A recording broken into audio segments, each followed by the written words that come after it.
വിശുദ്ധ കൊച്ചു ത്രേസ്യയുടെ സ്വയംകൃത ചരിത്രത്തിൽ പുണ്യവതി രോഗം പിടിപെട്ട് മരണാസന്നയായി കിടന്നപ്പോൾ പരിശുദ്ധ കന്യകാമറിയം പ്രത്യക്ഷപ്പെട്ട് രോഗശാന്തി നൽകിയ കാര്യം വിവരിച്ചിട്ടുണ്ട്.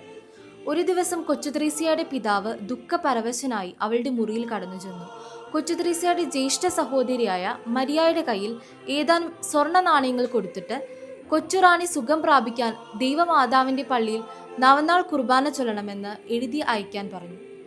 നവനാളിന്റെ ഇടയിൽ ഒരു ഞായറാഴ്ച ദിവസം മരിയ, ലയോണി, സെലിൻ എന്നീ സഹോദരിമാർ തങ്ങളുടെ അനുജത്തിയായ കൊച്ചുറാണിയുടെ കിടക്കയ്ക്കരികിൽ മുട്ടുകുത്തി പ്രാർത്ഥിച്ചു. വിശ്വാസത്തോടു കൂടിയ ആ നിലവിളി സ്വർഗവാതിൽ മുറിച്ചു കടക്കുകയും ചെയ്തു.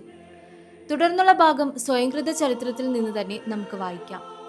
പെട്ടെന്ന് മാതാവിന്റെ സ്വരൂപം ഉയരും കാന്തിയുള്ളതുമായി തീർന്നു. ആ ദിവ്യ സൗന്ദര്യത്തെ വർണ്ണിക്കാൻ ഒരിക്കലും സാധ്യമല്ല. പരിശുദ്ധ അമ്മയുടെ മുഖത്ത് അവാച്യമായ കരുണയും മാധുര്യവും കളിയാടുന്നുണ്ടായിരുന്നു. എന്നാൽ എൻ്റെ ഹൃദയത്തിന്റെ അടുത്തട്ട് വരെ തുളഞ്ഞു കയറിയത് അവിടുത്തെ മനോഹരമായ മന്ദസ്മിതമാണ്. തൽക്ഷണം എൻ്റെ വേദന മാറി, കണ്ണുകൾ നിറഞ്ഞ് മനോവികാരങ്ങളാൽ പൂരിതമായി. സ്നേഹപൂർവ്വം എൻ്റെ സഹോദരി മരിയ അപ്പോൾ എന്നെ നോക്കുന്നുണ്ടായിരുന്നു. മറിയ മുഖാന്തരമാണ് എനിക്ക് രോഗശാന്തിക്കുള്ള അത്ഭുതകരമായ അനുഗ്രഹം, പരിശുദ്ധ കന്യകയുടെ മന്ദഹാസം ലഭിച്ചതെന്നുള്ളതിന് സംശയമില്ല. ആ സ്വരൂപത്തിന്മേൽ ഞാൻ കണ്ണുകൾ ഉറപ്പിച്ചു നോക്കുന്നത് കണ്ടപ്പോൾ ത്രേസ്യയ്ക്ക് സുഖമായി എന്ന് മരിയ വിളിച്ചു പറഞ്ഞു. യാഥാർത്ഥ്യവും അതുതന്നെയായിരുന്നു. ചെറുപുഷ്പം വീണ്ടും അനേകം കാലം ജീവിച്ചു.